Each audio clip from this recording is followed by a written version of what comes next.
बोलने का अवसर दिया। मैं हर जगह सत्संग में एक बात जरूर कहता हूं, जहां अनुशासन नहीं वहां शासन नहीं, और जहां शासन नहीं वहां व्यवस्था नहीं, और जहां व्यवस्था नहीं वहां नीति नहीं, और जहां नीति नहीं वहां कुछ नहीं। तो मेरा नम्र निवेदन है, साथी मेरे इस ओर खड़े ये भी बैठ जाएं, आप साथी जो यहाँ पर खड़े ये भी बैठ जाएं, आप भी बैठ जाओ भाई, थोड़ी देर के लिए बैठ जाओ सब लोग बैठना। भाई दीवान जी आप भी कहीं कुछ जगह देख लो, आप भी बैठ जाओ, आपको यहाँ कोई परेशानी नहीं है, मुझे बैठो बैठो।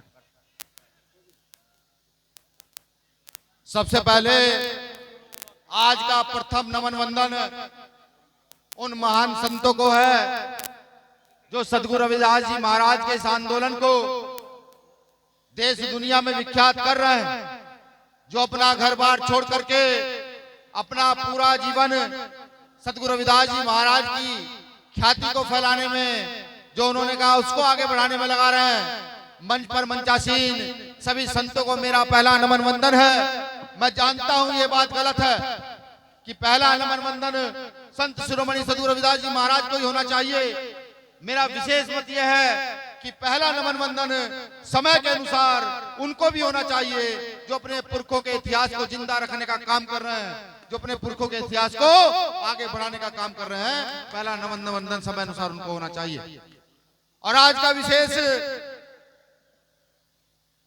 ये जो आश्रम है, इस आश्रम के मुख्य प्रबंधक महंत श्रद्धादास जी, मान्य शशिदास जी, माननीय लाला दास जी, माननीय हिम्मत दास जी, मान्य राज्यदास जी, आपको मेरी ओर से नमन वंदन है कि आपने इतना अच्छा ये यहाँ पर बिल्कुल जंगल में आकर के, जंगल में ये क्या कहूं कि हमारे अंदर इंसानी प्रवृत्ति पैदा की, यहाँ पर आकर के मैं भी इसी क्षेत्र का रहने वाला हूं।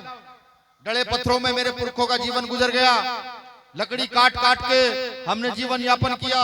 आप यहाँ आए और आपने इस जगह को, मुझे नहीं पता स्वर्ग है या नहीं कहीं है, लेकिन मेरा मानना यह है कि जब इस क्षेत्र से गुजरा जाता है तो एक अजीब सी चिंगारी मन में प्रज्वलित होती है कि यहाँ भी सतगुरु महाराज का डेरा है, और इस डेरे को भी आप लोग संचालित कर रहे हैं। मान्य महिपाल दास जी यहाँ के संचालन करता चौहान जी, वैसे मैं नाम लेता नहीं लेकिन मैंने ले दिया। जितने भी संत सब लोग सोचे कि मैंने नाम ले दिए हैं, शुक्रिया। मेरी माताओं को जाने की जल्दी है, 5 मिनट दोगी तो थारे काम की बात मैं कर दूंगा, नहीं दोगी तो थारी मर्जी। शुक्रिया। अब एक जयकारा उस महान संत के नाम का जिन्होंने इस देश के अछूतों को, इस देश की महिलाओं को, इस देश के उस वर्ग को जिसको कभी कोई अधिकार नहीं थे, उस संत का जयकारा ऐसा लगना चाहिए। विज्ञान के वैज्ञानिक कहते हैं कि जो भी यहाँ बोला जाता है वो ब्रह्मांड में सुना जा सकता है, अब नहीं तो आने वाले समय में। तो आज का जयकारा ऐसा हो कि जब कभी ब्रह्मांड में आने वाली 10 साल बाद, 20 साल बाद जो पीढ़ियां विज्ञान की खोज में निकले और उन आवाजों को ढूंढती फिरे, तो सतगुरु महाराज का जयकारा सबसे प्रचंड और सबसे ताकतवर हो। बोलिए संत शिरोमणि सतगुरु रविदास जी महाराज की जय। संत शिरोमणि सतगुरु रविदास जी महाराज की जय। अब एक जयकारा उन महान संत के नाम का जिन्होंने बाबा साहब अम्बेडकर के बाद इस क्षेत्र की, समाज की महिलाओं को सम्मान से जीने का अधिकार दिया, जिन्होंने ये जो पुरुष वर्ग इधर है जिसमें मैं भी आता हूं, इस वर्ग को सुधारने का काम किया, जिन्होंने इस समाज की कुरीतियों को दूर करने का काम किया, जिन्होंने डांट कर फटकार कर नशा मुक्त आंदोलन चलाने का काम किया, उस महान संत का भी एक जयकारा। आज वो हमारे बीच नहीं है, लेकिन जब जब मैं उन्हें याद करता हूं तो उनकी वो थपथपाई हुई पीठ याद आती है। जब जब चंद्रशेखर आजाद भाई की तरफ देखता हूं तो चंद्रशेखर भाई की तरफ वो उठा हुआ हाथ आशीर्वाद के रूप में वो दिखाई देता है। तो स्वामी समनदास जी का जयकारा भी प्रचंड ताकत से लगाइएगा, उस ताकत से लगाइएगा, और इस नारे को, इस जयकारे को आंख बंद करके लगाइएगा। स्मरण कीजिएगा गुरु महाराज का कि वो आपको साक्षात दर्शन दे। मैं जब कभी परेशान होता हूं तो आंखें बंद कर लेता हूं, स्वामी समनदास जी का नाम लेता हूं तो मुझे सामने खड़े प्रतीत होता है, जैसे मेरे सामने खड़े हो, और परेशानियां दूर मुझे महसूस होती है। आंख बंद करके लगाइएगा। स्वामी समनदास जी महाराज की जय। स्वामी समनदास जी महाराज की जय। कहना तो आज बहुत कुछ चाहता था, लेकिन संत बहुत सारे बोलने के बिना रह रहे हैं। सिर्फ महिलाएं से बात करने का मन है आज। पिछली बार भी सत्संग में कहा था कि माओ बहनों से सिर्फ एक ही निवेदन है कि दो नाव में पैर रख के काम चलना नहीं है। अगर आप ये सोचती है यहाँ सतगुरु महाराज के चरणों में भी रहोगी और उनके हर महीने धड़ी धड़ी भर घी भी फूकोगी तो काम चलने का नहीं है। एक तरफ रहो जिधर भी रहना है, या तो रहो सतगुरु महाराज के चरणों में, मरना जीना यही, जो कुछ होगा देखा जाएगा, या फिर वो धड़ी घर घी फूक लो, से खुआओ ना बालकों को तो फूक लो। मैं हकीकत कह रहा, मैं झूठ नहीं बोल रहा। अगर मैं थारे घरों में जाकर देखूं तो हर महीने वो धरो कंडा एक छोटा सा और फिर उसमें घी डाल दो, डालो ना, कुछ होता तो नहीं उससे ना। तो एक तरफ रहो। अगर यहाँ आगे इस प्रांगण में आगे सतगुरु महाराज की शरण में आगे तो ना तो थारा भूत कुछ बिगाड़ सके, ना प्रेत कुछ बिगाड़ सके, ना देवता कुछ बिगाड़े, ना देवी कुछ बिगाड़े। अगर यहाँ आगे तो ठीक, और बाकी थारे मन में जब कुछ भी चल रहा हो, कुछ भी, मैं साक्षात्कार प्रमाण हूं। सतगुरु महाराज का आशीर्वाद लेकर ऐसी ऐसी जगह को भी गुजर के जो कहते लोग यहाँ को कोई जा ही नहीं सकता, हम चले गए सतगुरु महाराज के आशीर्वाद से। तो तब हमें यूं करना पड़ेगा कि सतगुरु महाराज का नाम लेकर के उनके काम को आगे बढ़ाना अगर है तो आडंबर को छोड़ना होगा। आडंबर को छोड़ के सतगुरु महाराज ने जो कहा है उनका ध्यान रखना होगा। और अगर तुम उसका ध्यान रखोगी तभी आने वाली थारी नस्लें सुधरेंगी, वरना आने वाली नस्लों के सुधरने का कोई कारण है नहीं। अगर सतगुरु रविदास जी महाराज आंदोलन न चलाते तो समनदास जी महाराज ना होते, बाबा साहब अम्बेडकर अगर आंदोलन न चलाते तो आज हम सब इस टाट में बैठने के लायक ना होते। ये बात समझ लो। सतगुरु महाराज ने 600 साल पहले कहा कि चाहूं ऐसा राज में मिले समन कौन, छोट बड़े सब संग बसा दास राय प्रसन्न।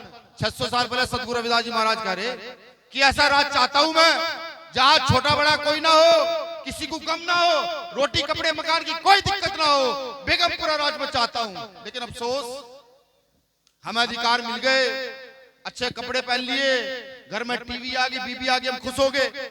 हमने सतगुरु महाराज के सपने को पूरा करने की बात नहीं कही। अगर हम सतगुरु महाराज का सपना पूरा कर देते, इस देश में संत शिरोमणि सतगुरु रविदास जी महाराज का राज स्थापित कर देते, तो आज सतगुरु महाराज का प्रचार करने के लिए ये जो हम 10-10 लाख के टेंट लगाते हैं, गांव-गांव प्रचार करते हैं, लगातार करते हैं, तो उस काम को हम अपनी एक कलम और एक साइन से कर देते।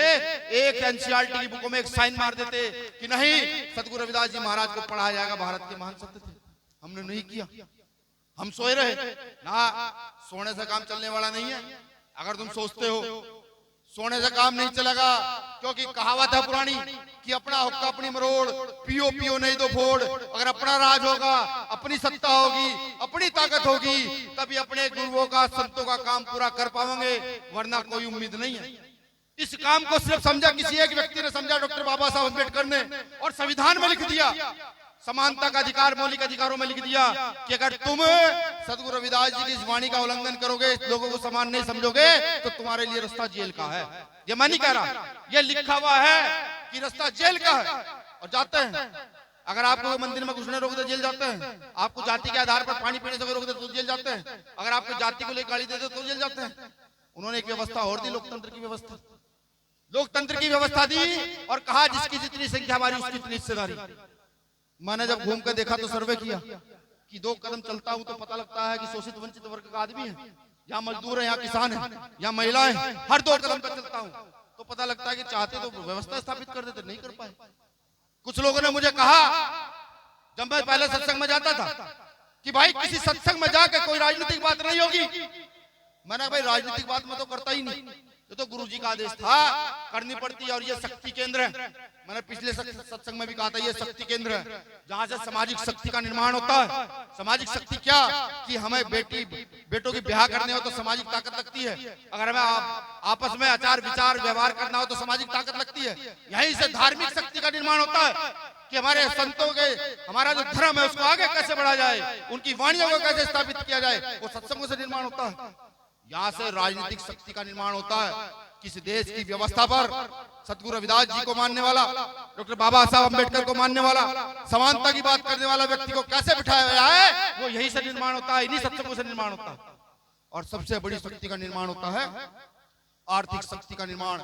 आर्थिक शक्ति समझिए कि अगर हम सब लोग इकट्ठे होकर एक जगह से सारा काम करना शुरू करें तो इस कौम की आर्थिक शक्ति का निर्माण होगा।